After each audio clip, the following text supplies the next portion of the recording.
50 million years ago, a hungry land animal seeks a new source of food. This sets him on a spectacular evolutionary journey and on a collision course with rivals. Today, this creature looks like a fish, but it retains key traits from its terrestrial past. It's warm-blooded, a mammal, and breathes air through its lungs. So, how did a creature built for land become master of the oceans?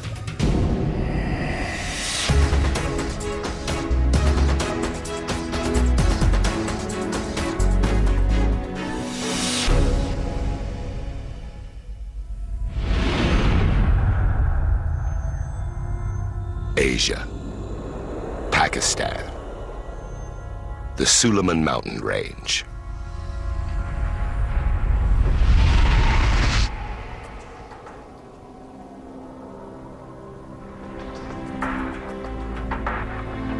This rocky terrain was once the bed of the ancient Tethys Sea.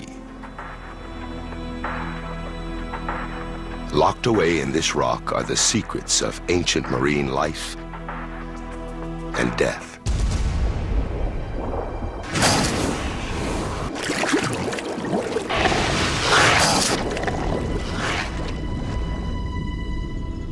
In 1978, a team of fossil hunters from Michigan goes to work.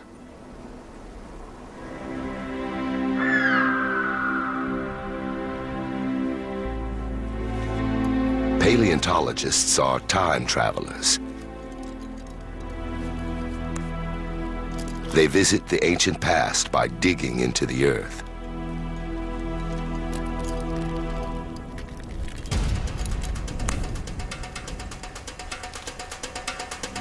Each layer of rock is like a time capsule, recording major events in the planet's history.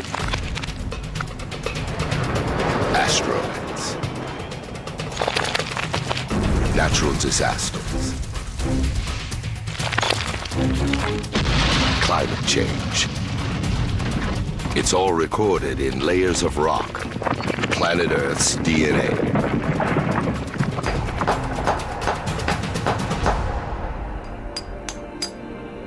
A team member cracks open a rock.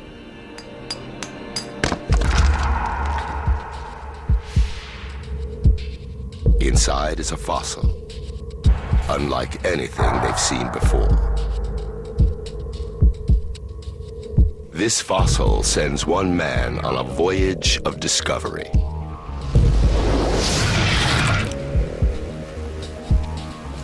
The expedition leader is Philip Gingrich. In the University of Michigan vaults, he examines his amazing find. It's the partial skull of a mammal that lived 50 million years ago. In 1978, Gingrich couldn't figure out which family of animals it belonged to. When we found it, when we cleaned it, I really wasn't sure what it is. I was a specialist of land mammals.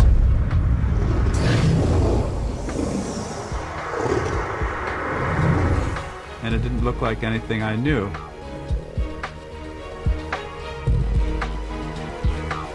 Gingrich commissions experts in mammal anatomy to reconstruct its skull.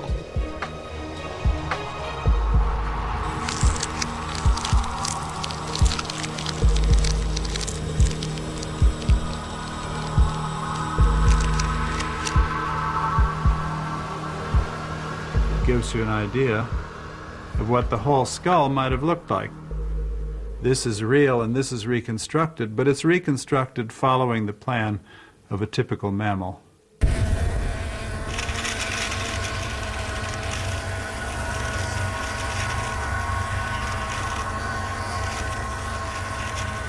Later expeditions uncover more crucial pieces of the skeletal jigsaw.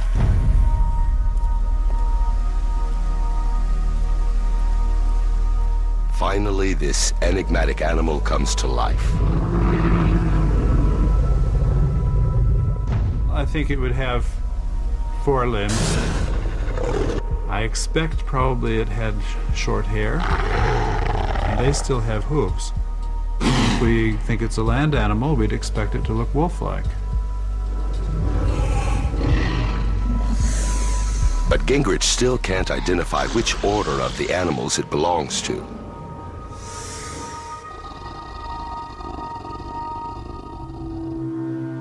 Then he spots a tiny S-shaped bone in the ear region. He finds out that this bone is known as a sigmoid process and is unique to one particular order of animals that lives in the water today. Gingrich finally discovers what this creature is. It's something primitive, it's something transitional, but nonetheless, with the sigmoid process, a primitive whale. This can only mean one thing.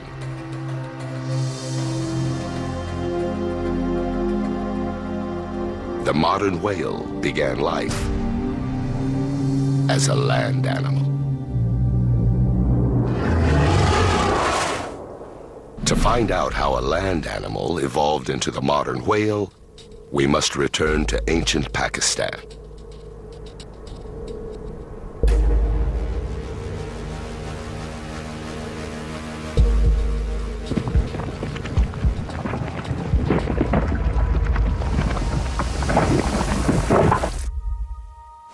This is the ground the creature walked on 50 million years ago. The world then is a hotter place.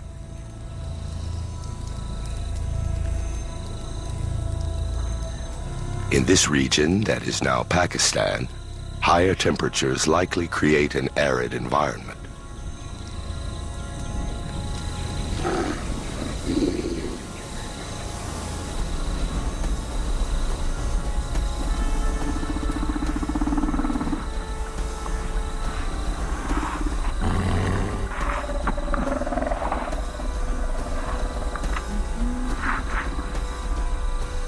The whale's ancient ancestor, named Pakasidas, faces a survival crisis.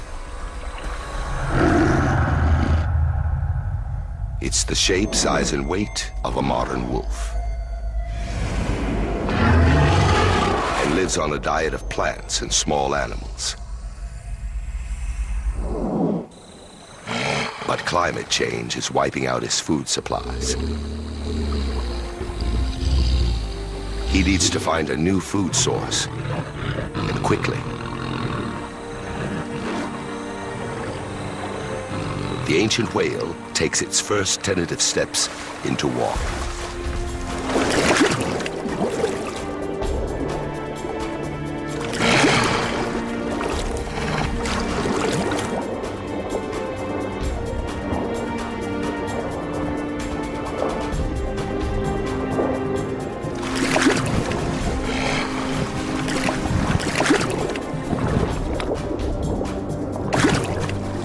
It is an extraordinary gamble. What rewards do the waters hold for Pakasidas? The answer lies in the earth itself.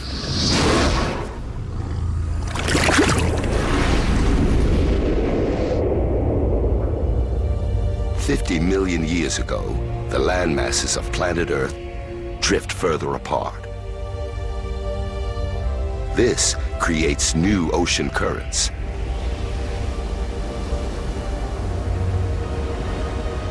These currents convey warm water and air from the equator to the polar regions. Warmer poles mean a warmer planet.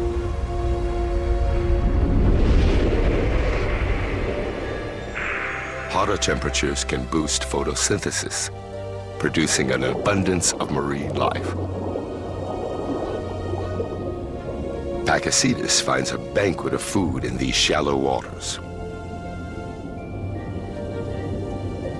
I think they probably started as scavengers running along a strand line, feeding on dead fish that washed up on the shore. And once you're in the water feeding on dying fish, it's a logical step to try to catch other fish. Just as Pakicetus solves one crisis, food, it faces another: predators. To swim, Pakicetus has to paddle like a dog. It's a poor design, making him a slow and clumsy swimmer.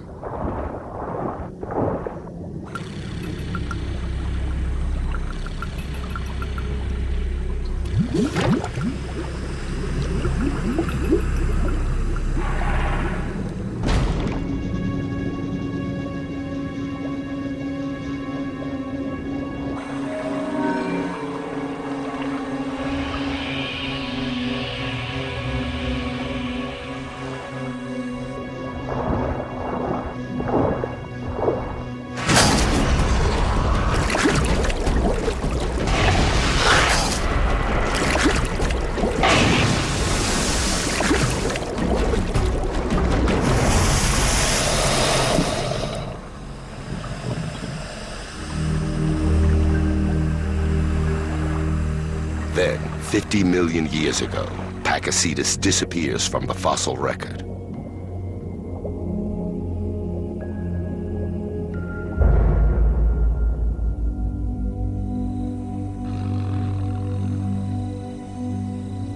What happens after Pakicetus? How does this land animal evolve to become king of the oceans?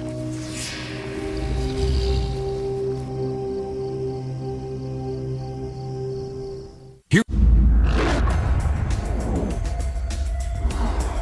50 million years ago, the whale ancestor, a land mammal named Pakicetus, disappears from the fossil record.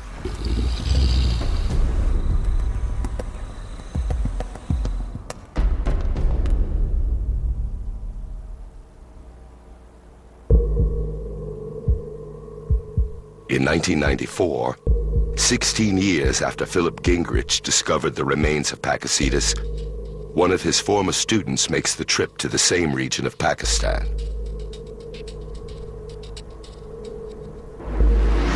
Hans Thewesen is seeking ancient land animals.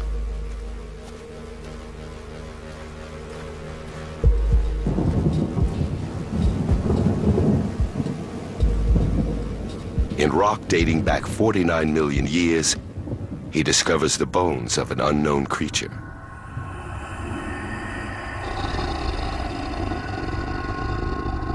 The first day we found a hind limb.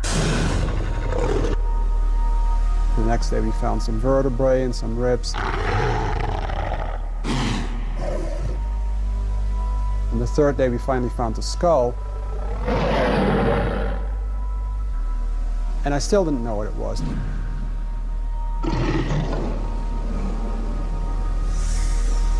This creature appears to have legs like a land animal, but feet like a duck.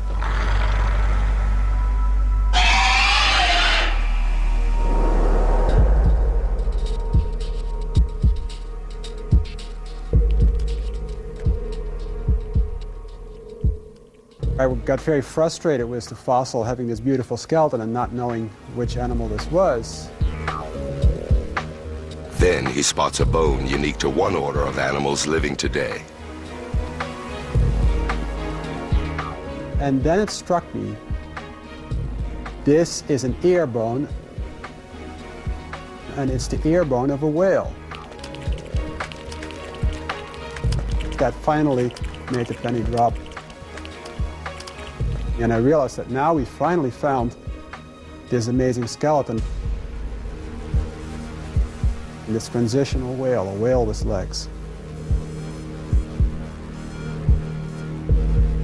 It struck me that we caught evolution in the act here.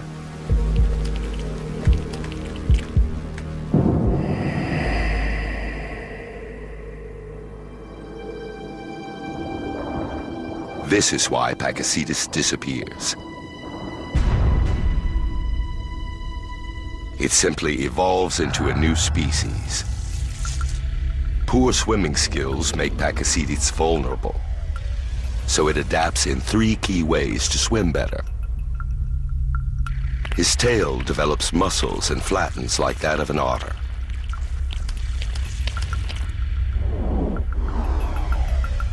His back legs shorten and widen to act like flippers.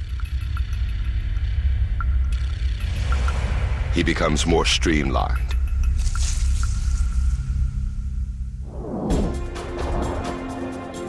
Thewison names this new species Ambulocetus natans, which means the walking and swimming whale.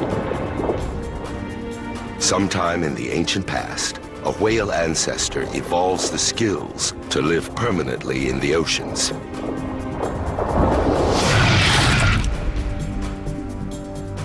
Thewison's next quest is to find out if Ambulocetus is the ancient whale that adapted to live in the seas full time.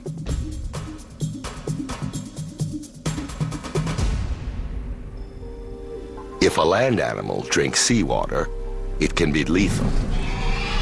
To live in the ocean, Ambulocetus needs to adapt to cope with salt water.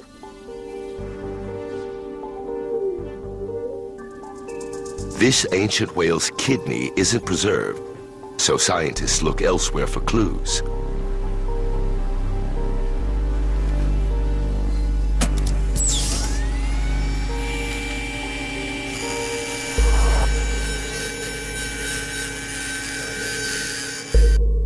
When you're studying teeth, you really get a good idea of lots of different aspects of the life of the animal, such as its diet, where they were living in water, on land, and which waters they were drinking. Thewison expects the teeth to show Ambulocetus lived in the ocean. But the results are a surprise. They reveal that Ambulocetus drank fresh water. It had to stay close to rivers and lakes.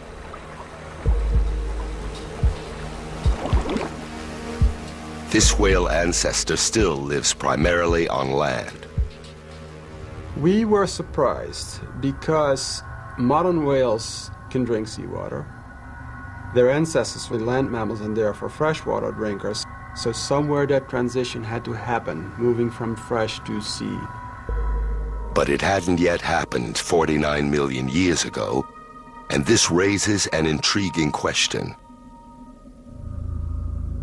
What prevents Ambulocetus from fulfilling the whale's destiny of life in the ocean?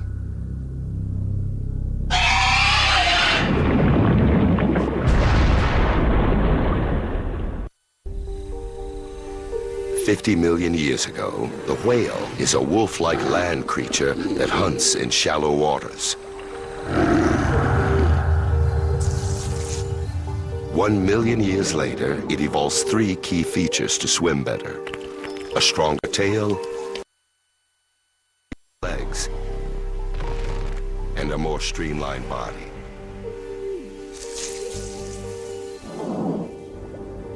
Despite being more aquatic than its predecessor, tests show that Ambulocetus, or the walking and swimming whale, lives mostly on land.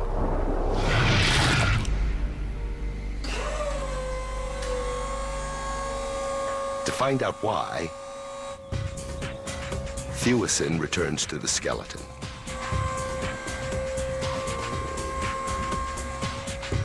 It's a complete Ambulocetus based on the one he found, and it gives away a surprising secret.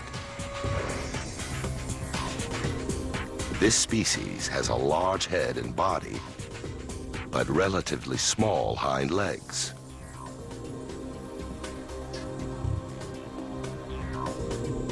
I think in water, Ambulocetus wasn't a very strong swimmer. It certainly couldn't pursue fish because the fish would be much faster than it.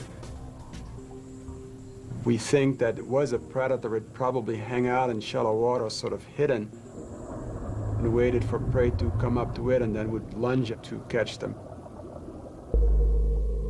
49 million years ago, this poor swimmer faces grave danger hunting in even shallow seawater. If you look at the shallow marine fauna of that time, there are lots of big predators, such as big sharks, much bigger than the whales. They would certainly have been eaten and would have competition from crocodiles and sharks if they were hunting prey.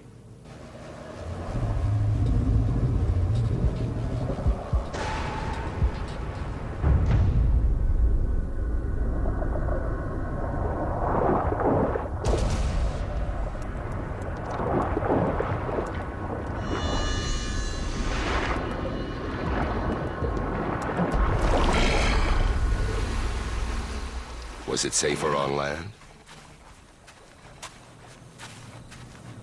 I think Ambliocetus would have been pretty clumsy on land. It would have been similar to a sea lion or maybe a crocodile.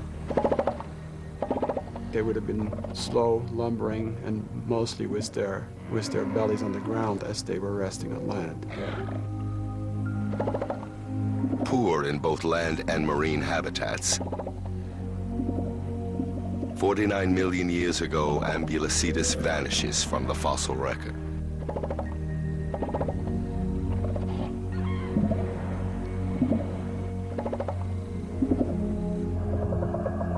The mystery of whale evolution deepens. When and how did the ancient whale evolve to live full-time in salt water?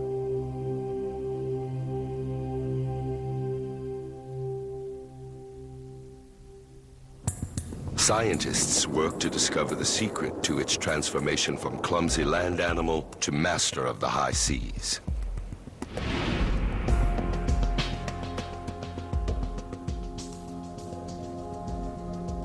In 1994, Philip Gingrich from the University of Michigan returns to the Suleiman mountain range in Pakistan. It was here, 16 years earlier, that he unearthed the oldest whale ancestor.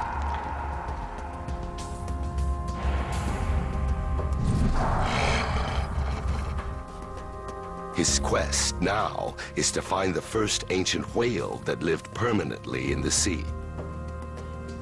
They're extraterrestrial in the sense that they left the Earth, they left the land, and live in the sea today, which is a little like outer space, really. And the change to be able to live there is big. They get to work, using only the tools they can carry in a backpack: hammers, trowels, and brushes. The team discovers the skeleton of another ancient whale.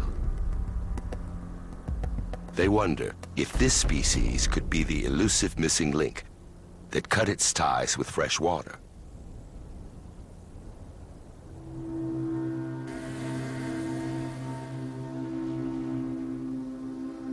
Back at the University of Michigan, they carefully begin separating clean bone from mineral.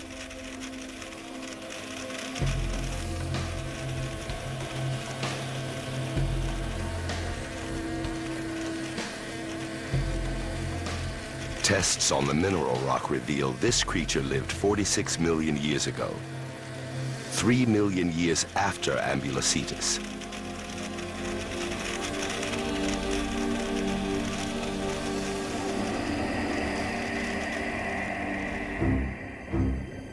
Ambliocetus was a poor swimmer, struggling to escape predators and struggling to hunt. This species evolves a series of adaptations to swim better. He has a shorter, more powerful neck, better for diving. His rear legs widen and become more flipper-like. His tail develops muscles. However, the teeth of this ancient whale reveal something far more significant.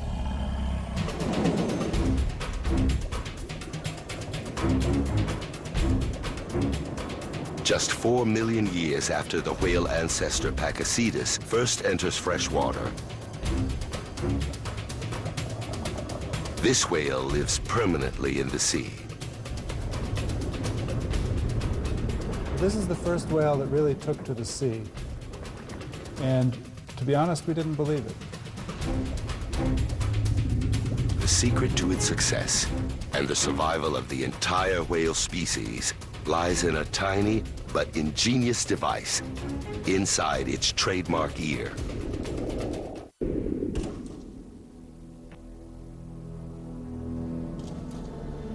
Paleontologist Philip Gingrich unearths a whale that lived 46 million years ago. He names it Rhodocetus.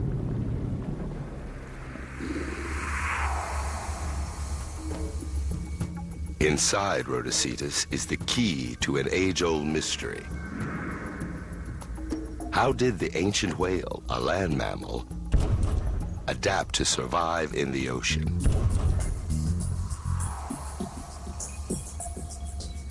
There are a few clues in its skeleton. It is 10 feet long and similar to Ambulocetus, the ancestor that 3 million years earlier had only been able to drink fresh water. Now this new species lives in the oceans and spreads out across the globe. How has it adapted to this salty new world, and why don't vicious marine predators wipe it out? This becomes one of the single greatest mysteries of whale evolution. Fearsome predators stalk the Tethys Sea. For sharks and crocodiles, ancient whales are easy prey.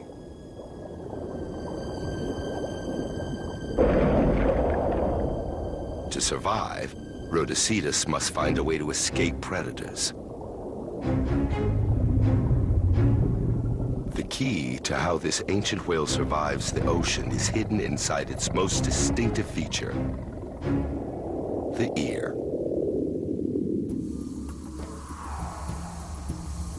Professor Fred Spoor studies a vital organ that's situated inside the inner ear of just about every creature. Called the organ of balance, it is key to the survival of Rhodocetus. The organ of balance inside the inner ear is an absolutely vital, a key organ to function for any animal. To understand what saves the ancient whale, Spoor produces a model of a human inner ear enlarged 12 times.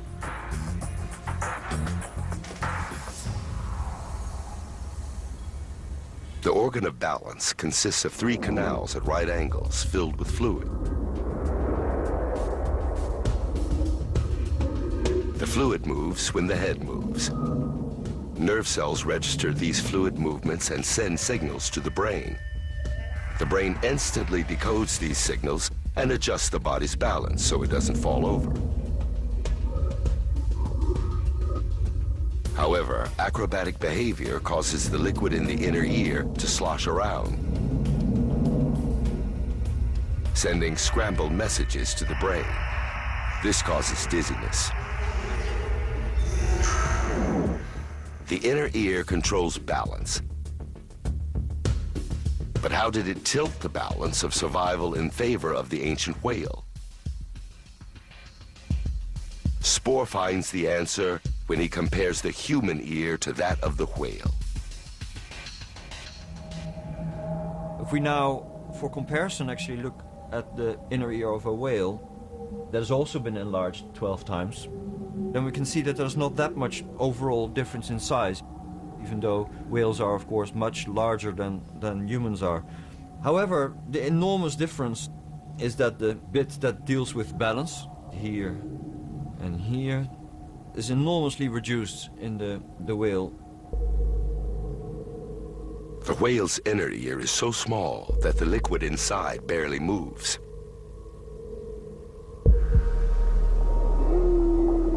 This allows them to turn and twist at high speeds without getting disoriented.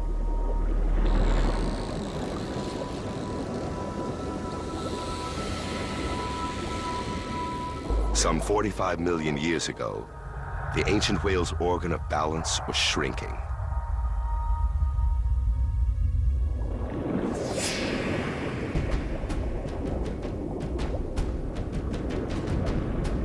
And for good reason. It makes him agile enough to outmaneuver predators.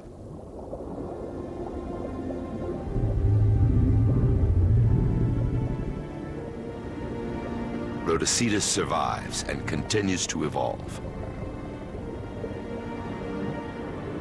But its descendants are about to face dramatic climate change and a terrifying new predator.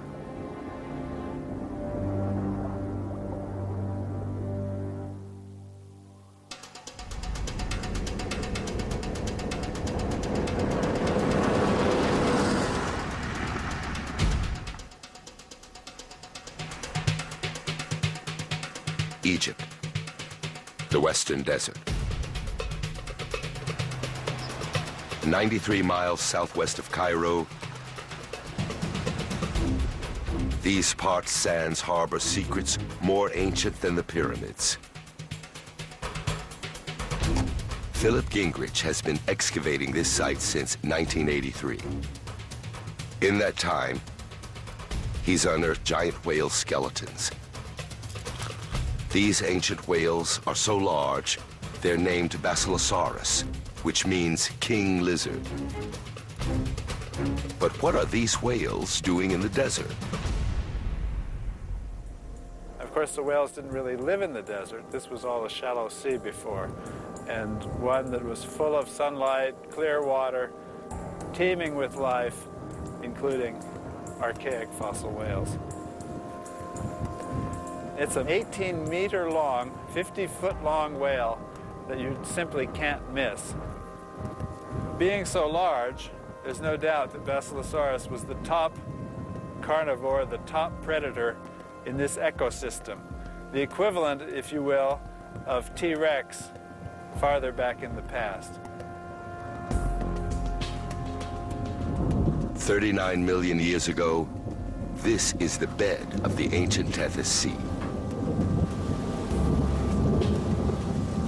By now, Basilosaurus thrives in oceans and seas all over the world.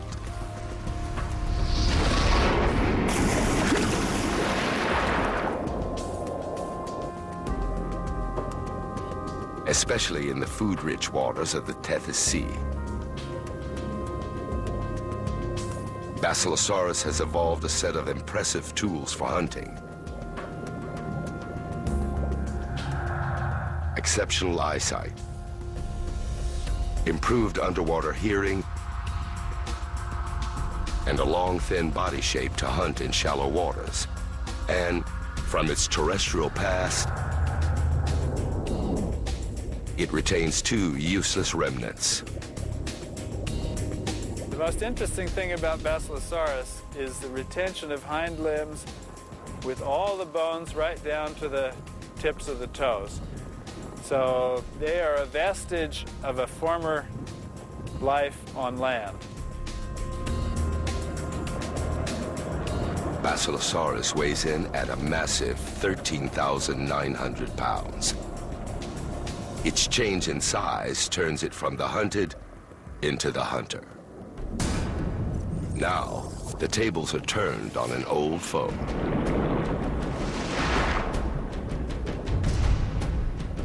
The shark.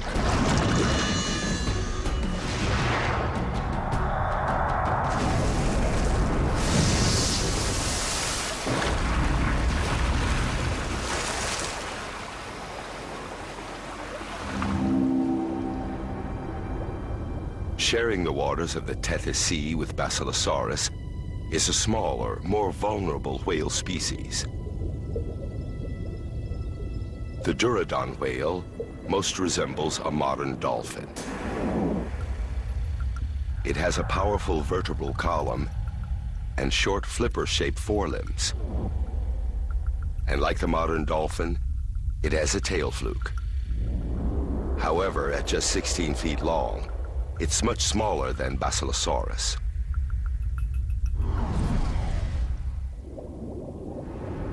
There's even some evidence that Basilosaurus preyed on young, if not adult, Dorudon. One theory is that to protect themselves from predators, Dorudon whales swim in pods. Only one of these two species survives to become an ancestor to the modern whale. But which will it be? The small hunted Dorudon? Or its massive predator, Basilosaurus? Whale evolution spawns its next great unexpected twist.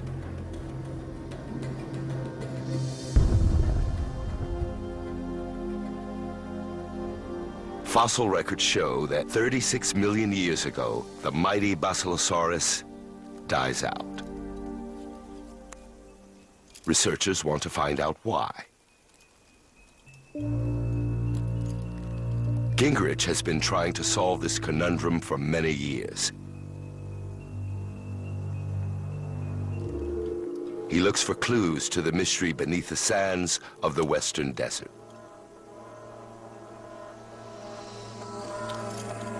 Gingrich believes that Basilosaurus evolved its eel-like body to hunt in shallow waters. Its body shape is perfect for hunting in bays like this one. But is it a victim of its own adaptation?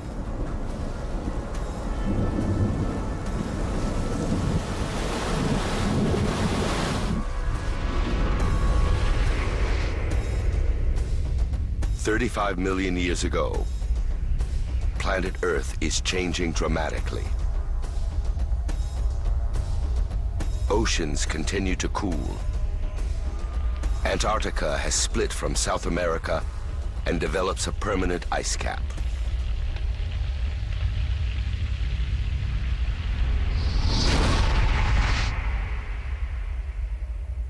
Water that once flowed down into the oceans remains frozen at the poles. This causes a dramatic drop in global sea levels. Shallow coastal waters disappear, forcing Basilosaurus to hunt in deeper waters.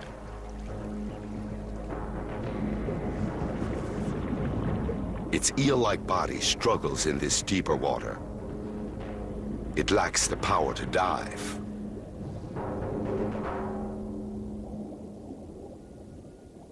Maybe it's only good for living in surface water. Maybe once you need to dive to get food, it wasn't so good anymore. Short and muscular, the Dorudon has no such problems. This is the whale species left to inherit the Earth. I would think that the success of Dorudon depended on its conservative body proportions. It's the one that succeeded, ultimately.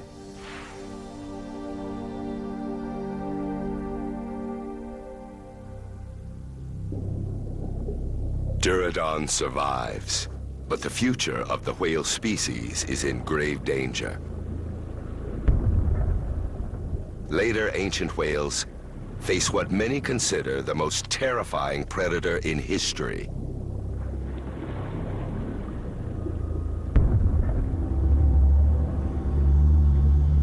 A predator so big that each one of its teeth is the size of a man's hand.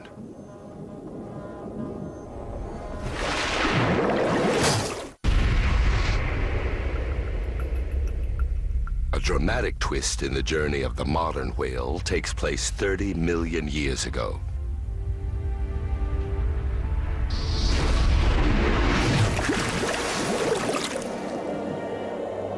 In the cooler seas of the mid-Atlantic, the ancient whale is 16 feet long and dwarfed by a terrifying new predator. Monster sharks. Weighing in at more than 100,000 pounds and over 52 feet in length, the megalodon shark's mouth is so large a human could stand upright inside it. Even whales aren't safe from such a fearsome predator.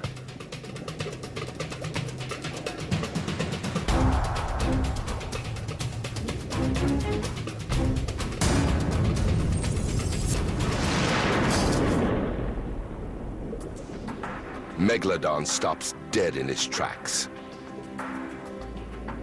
Unwittingly, ancient whales have stumbled upon a surefire way for their species to flourish for millions of years.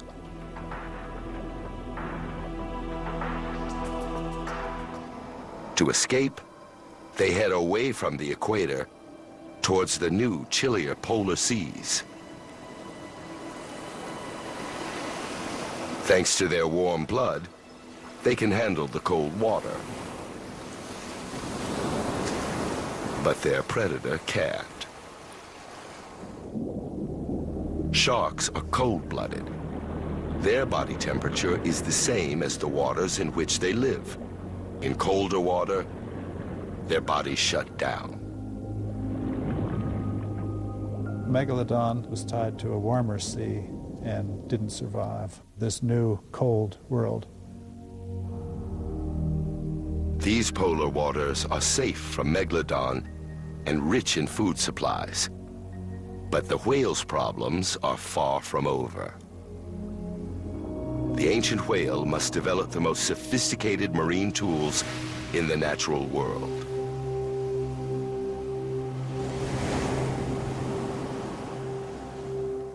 Evolution arms predatory toothed whales with a high-tech device to hunt: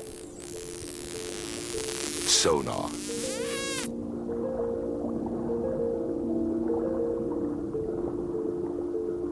They emit a focused beam of high-frequency clicks. The sound bounces off any object in its path. The whale decodes the returning echo and determines the size, shape, and speed of the object.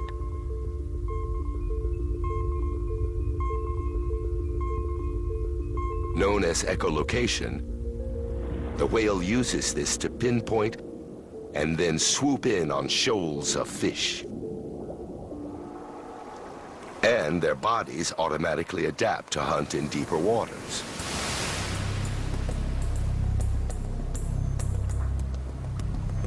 Whales can control the flow of blood to their hearts and brains.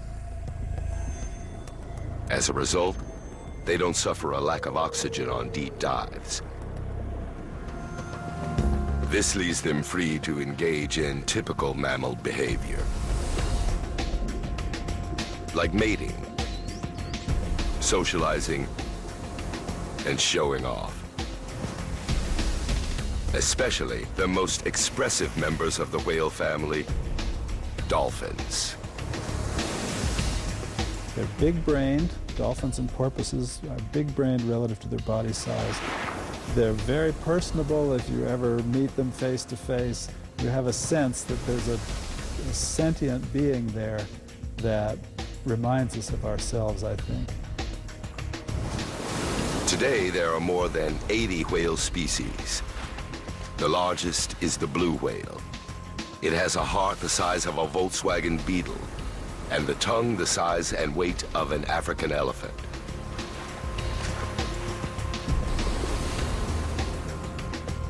Other whales have evolved incredible survival skills.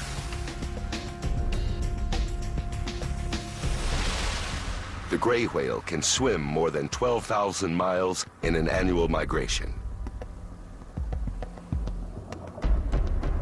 Orcas can reach speeds of 34 miles per hour. And bowhead whales can live for over 200 years. The journey the whale has made to get this far is truly amazing.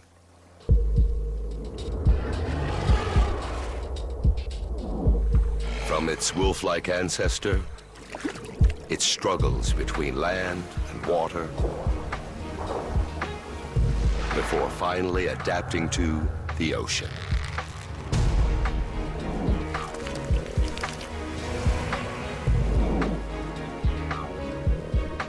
It's like the Rosetta Stone for evolution.